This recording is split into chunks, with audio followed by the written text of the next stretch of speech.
नमस्कार दोस्तों, आप सबका मेरे चैनल में स्वागत है। आज की कहानी है श्री फणीश्वर नाथ रेणु जी की कहानी, एक अकहानी का सुपात्र। तो चलिए आज की कहानी हम लोग शुरू करते हैं। पिछले कई वर्षों से लगातार यह सुनते सुनते कि अब कहानी नाम की कोई चीज़ दुनिया में ऐसे ही रह गई है, मुझे भी विश्वास सा हो चला था कि कहानी सचमुच मर गई। हमारा मौजूदा समाज कहानीहीन हो गया है। हटा तो कहीं किसी घर के किसी कोने में भी कहानी नहीं घट रही। सभी लोग अकहानीमय जीवन बिना किसी परेशानी या दुख के जिए जा रहे हैं। फलतः समाज के सभी कहानीकार बेकार हो रहे हैं, हुए जा रहे हैं। मैंने इन तथ्यों के आधार पर अकहानी की एक मोटी सी परिभाषांक ली थी। बेकार कथाकार बेकारी के क्षण में जो कुछ भी करता है उसे अकहानी कहते हैं। किंतु ऐसे ही दुर्दिन में हठात एक दिन मेरी छोटे लाल से मुलाकात हो गई और मेरा सारा भ्रम दूर हो गया। यानी मुझे दृढ़ विश्वास हो गया कि कहानी के मरने की खबर गलत थी। छोटे लाल के प्रथम दर्शन और संभाषण से ही मैं आश्वस्त हो गया, हमारा समाज अभी पूर्णतः कथाहीन नहीं हो पाया है। छोटे लाल का समस्त अस्तित्व ही मुझे अकहानी से ओतप्रोत प्रतीत हुआ। जी नहीं, छोटे लाल कोई कथाकार नहीं, नगर में खोया हुआ एक ग्राम्य कथापात्र है। और जब तक छोटे लाल जैसे सुपात्र जीवित रहेंगे, कहानी मर कर भी जी जाया करेगी। मेरी छोटे लाल से मुलाकात अपने नगर के नुक्कड़ के पिछले साल ठीक श्रावणी पूर्णिमा के दिन हुई थी, पान की दुकान पर। वह बार बार पान वाले का नाम ले लेकर जल्दी से 8 खिल्ली मीठा पान लपेटने को कह रहा था। ए कृष्णा, लपेट न यार। नगर के ऐसे गृह सेवकों के साधारण चरित्रों से मेरा साधारण परिचय है, अतः उन्हें पहली ही निगाह में पहचान लेता हूँ। और वे भी मेरे चेहरे मोहरे और बातचीत से समझ गए हैं कि मैं उन्हीं की कोटि का जीव हूँ। किंतु छोटे लाल को पहचानने में मैंने गलती की, यह स्वीकार करता हूँ। पान वाले ने जब झुंझला कर पहले के बाकी बकाए का तकादा किया तो वह तनिक भी अप्रतिभ नहीं हुआ। बोला, अरे यार, बाकी बकाया लेकर कोई भागा जा रहा है, पहले मोड़ना 8 मीठा पत्ती।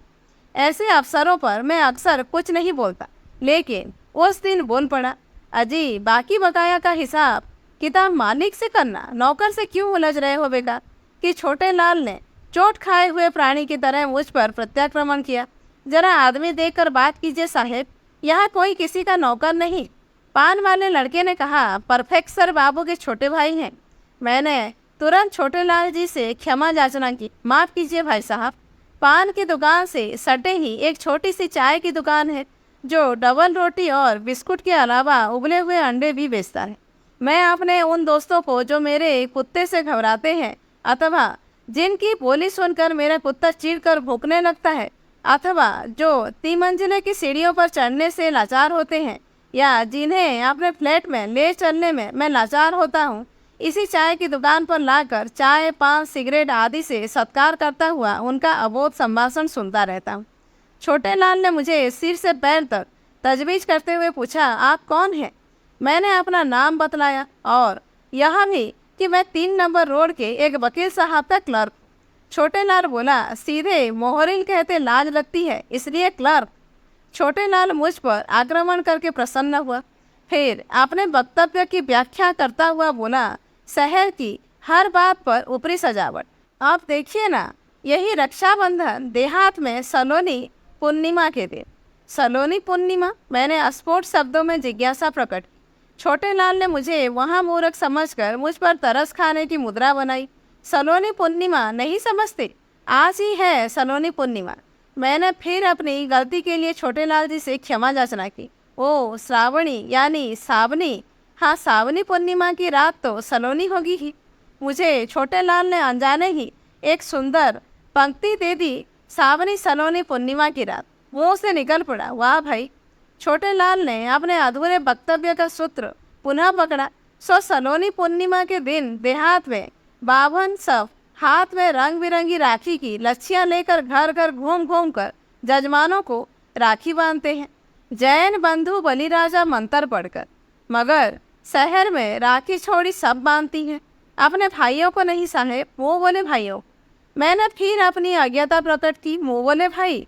छोटे लाल ने इस बार मुझको करुणा की दृष्टि से घूरते हुए मुझसे पूछा, भाई साहब, आप किस डिस्ट्रिक्ट के रहने वाले हैं जो मुंह बोला भाई का मतलब भी नहीं समझते? समझने की आवश्यकता नहीं हुई, मैं स्वयं ही तत्काल समझ गया। छोटे लाल ने पान वाले को पान में भरपूर मीठा मसाला डालने की ताकीद करने के बाद फिर शुरू किया। भैया की भी तो मुंह बोली बहन आई है राखी बांधने। पान वाले कृष्णा ने टोका। तो आपके भैया की मुंह बोली बहन आपकी भी मुंह बोली बहन ही लगेगी। छोटे लाल का चेहरा तमतमा उठा। फिर यार कृष्णा, तुम भी एकदम विवाद की बात। भैया की मुंह बोली बहनों से मेरा क्या रिश्ता? ना 3 में ना 13 में, 30 पर शहर की लपस्टिक लड़कियाँ। जी भाई साहब, आपका चेहरा देखकर ही मैं बूझ गया कि आप फिर मतलब पूछना चाहते हैं। लपस्टिक लड़की मतलब आपको फिर कभी समझा देंगे। यार कृष्णा, लपेटना। देखते नहीं कि एक ही घंटे में 4 चाह बिस्कुट और टॉफ़ी लेमन जूस लेने के लिए इस चौबटिया पर आ चुका हूँ। अब यही देखिए ना, यह लेमन जूस। देहात में यह बच्चों को फुसलाने वाली मिठाई है और यहाँ यहाँ यह लड़कियों की, खासकर स्कूल कॉलेज की लड़कियों की। कहते हो जल्दी क्या है? अभी दोनों को पहुँचाने के लिए जाना होगा। एक रहती है ईर घाट तो दूसरी मीर घाट।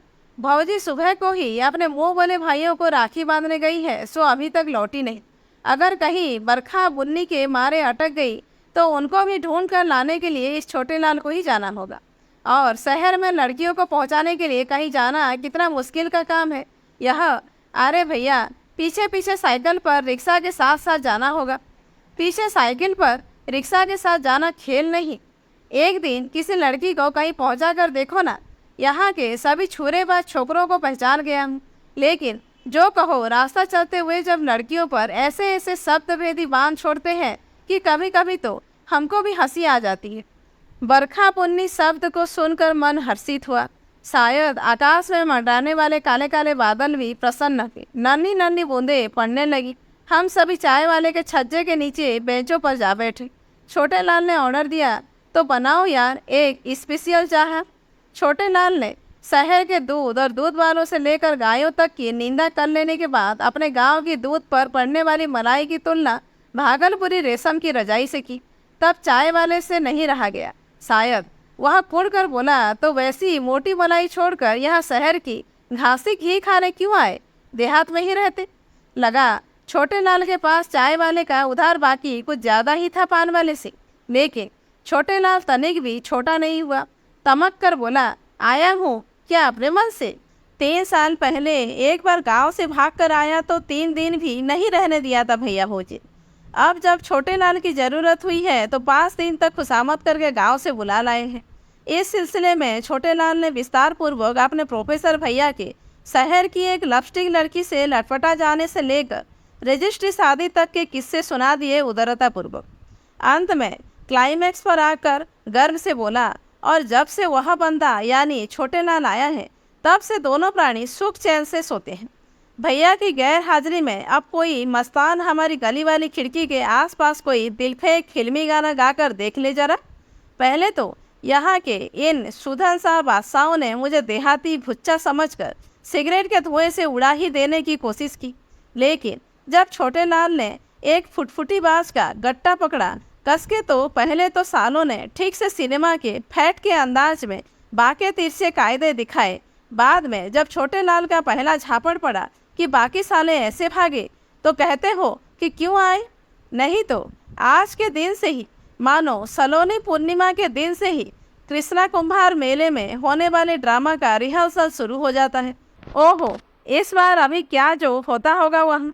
छोटे लाल को गांव की याद में इस तरह खोते हुए देखकर मैंने उसे जगाया। आप ड्रामा में क्या करते थे? मेरा सवाल पूरा भी नहीं हो पाया, इसके पहले ही छोटे लाल ने जवाब दिया, क्या नहीं करता था? पर्दा पोशाक जमा करने से लेकर रिहर्सल के लिए दरी जाजिम, लैंप पचलेट, चाहा हलवा, भांग बूटी का इंतजाम, और ड्रामा हो चाहे कुश्ती चाहे घोड़दौड़, बिना छोटे लाल के हो तो जाए कोई काम। यहाँ मत समझिए कि देहात में एकदम देहाती ड्रामा करता होगा। जी नहीं, एकदम नहीं। स्टेज पर बजते फोक सिंह के खेला होता था बागदाद का सौदागर, तो सुल्ताना डाकू तो भगत सिंह, तो खेला ऐसा कि गुलाबबाग मेला में आने वाली the great theatrical company of India भी मात। समझे, पहली मुलाकात के बाद से ही हम मित्र हो गए। उससे बातें करके सदा मुझे कुछ नए शब्दों और मुहावरों की प्राप्ति हो जाती थी। कभी कभी एक ही साथ कई कहानियाँ, सच्ची कहानी, बनती हुई कहानी, बिगड़ती हुई कहानी, धारावाहिक कहानी। छोटे लाल समझ गया है कि उसके देहाती माल से लेकर शहरी मसाला का असल ग्राहक मैं ही हूँ। कभी चाय, कभी बिस्कुट अथवा उबला हुआ अंडा पाकर वह चटपटी प्रेम कहानियाँ सुनाने लगता। अरे भैया, देहात में जिसको लाट साट सा लटपटा जाना कहते हैं, उसको ही शहर में लव चाहे प्रेम कहते हैं। हमारी दैया है ना, उसके जिम्मे एक से एक मोहब्बत मार का किस्सा है। इस नगर में 5 रोड के 50 फैमिली के नौकर और दाई और जमादार जमादारी से मेरा हेलमेल है। सो रोज 3-4 प्रेम पिहानी। वह छोटकी गाड़ी में चंडोल सफाचट बूढ़ा अभी गया ना, वह अपनी जमादारनी से इशकबाजी। अरे बूढ़ा है, दिल भी कहीं बूढ़ा होता है। उस लौंडे को देखते हैं ना, वही जो लेडीज फिंगर खरीद रहा है, अपनी अधेड़ मालकिन का खानगी नौकर है, मौज कर रहा है। मैं उसको क्या कहता हूँ जानते हैं? बैसाखी खीरे का बतिया। 3 नंबर के लाल बंगले के छत पर हर रात को जिंदा सिनेमा होता है। और लव वाली शादी कहिए चाहे प्रेम विवाह, मगर है तो यह बालू की दीवार। आप मेरी भाभी को ही देखिए ना, भैया के जितने दोस्त आते हैं सभी लव की नज़र से देखते हैं। माने एक बार एक आदमी से लव करने वाली लड़की हमेशा किसी न किसी आदमी से लव करती ही रहती है। लोग वही समझते हैं, मेरा भी यही अनुमान है। फिर किसी दिन सुनाएंगे आपको। कभी कभी वह बहुत ही उदास दिखता तो मैं टोक देता, आज कुछ उदास नजर आ रहे हो छोटे, क्यों, क्या बात है? उस दिन कृष्णा के कोचने और चिढ़ाने पर भी वह कोई जवाब नहीं देता, किंतु मेरे सवाल के जवाब में प्राय वह कहा करता, जी करता है उड़कर चला जाऊं। कहाँ? मैं अचरज से पूछता। और कहाँ? गांव। 7-8 महीने की बैठकों में मैं उसके भैया भौजी, गांव घर, टोला समाज के लोगों के अलावा उसके गांव के आसपास के खेत मैदान, नदी पोखरे, हाट घाट से अच्छी तरह परिचित हो चुका था। पूछता, क्यों रानीगंज हाट की जलेबी खाने का जी करता है या रजौली पोखरे की मछली? उस दिन ऐसा लगा कि वह मेरी प्रतीक्षा कर रहा है। उदासी का कारण पूछते ही वह मुझे चाय की दुकान पर ले गया, हाथ पकड़कर। अब आप ही बतलाइए जी, मैं क्या करूं? भैया भौजी की लड़ाई अब आखिरी सीमा पर पहुंच गई है। अब तो कभी कभी मारपीट, पछाड़ा पछाड़ने पर भी हो जाती है। जब दोनों झगड़ने लगते हैं तो मेरी रेडियो को और तेज कर देता हूँ, पानी के दोनों नलों को फुल स्पीड में खोल देता हूँ ताकि बाहर के लोगों तक पास पड़ोस में उनके झगड़े की आवाज़ नहीं पहुँच सके। मगर अब लगता है बात फैल जाएगी। अब मैं क्या करूँ, किसका साथ दूँ? भौजी को संदेह समा गया है कि भैया किसी मुँह वाली बहन के साथ लव में लटपटा गए हैं, और भैया कहते हैं कि शहर की लड़की से शादी करके उनकी शांति समाप्त हो गई। अब मैं अगर भैया का पक्ष लेता हूँ तो भौजी, और भौजी की तरफ से बोलूँ तो भैया, दोनों ओर से जाता हूँ, दोनों मुझसे नाराज। अजीब सांसद में है, मेरी जान फंसी है। बताइए ना क्या करूँ? आज छोटे बहुत प्रसन्न है, उसने भैया के गृह कलह को शांत कर दिया है।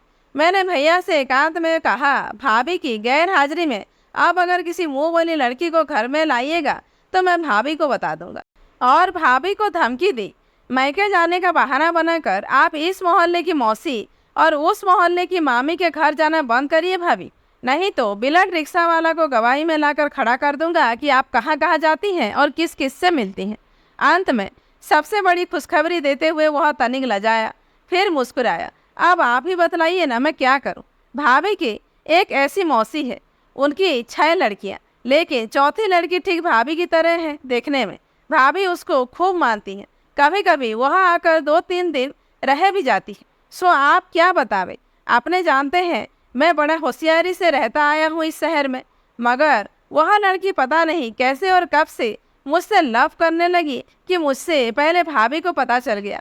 अब भाभी कहती है कि छोटे, अब क्या बताओ कि भाभी क्या कहती हैं? एकदम सीधे शादी कर लेने को कहती हैं। अब आप ही बतलाइए ना मैं क्या करूं? अगर लव नहीं करने लगी होती तो मैं साफ साफ कह देता कि शहर की लिपस्टिक लड़कियां मुझे पसंद नहीं, लेकिन अब ऐसा कहने से उसका दिल टूट जाएगा, है कि नहीं? तो दोस्तों, आज की कहानी यहीं पर समाप्त होती है। कहानी कैसी लगी कमेंट करके ज़रूर बताइए। अच्छी लगी हो तो एक लाइक कीजिए, जानने वालों को शेयर कीजिए, और ऐसे ही वीडियोज आगे देखने के लिए मेरे चैनल को सब्सक्राइब करना मत भूलिए।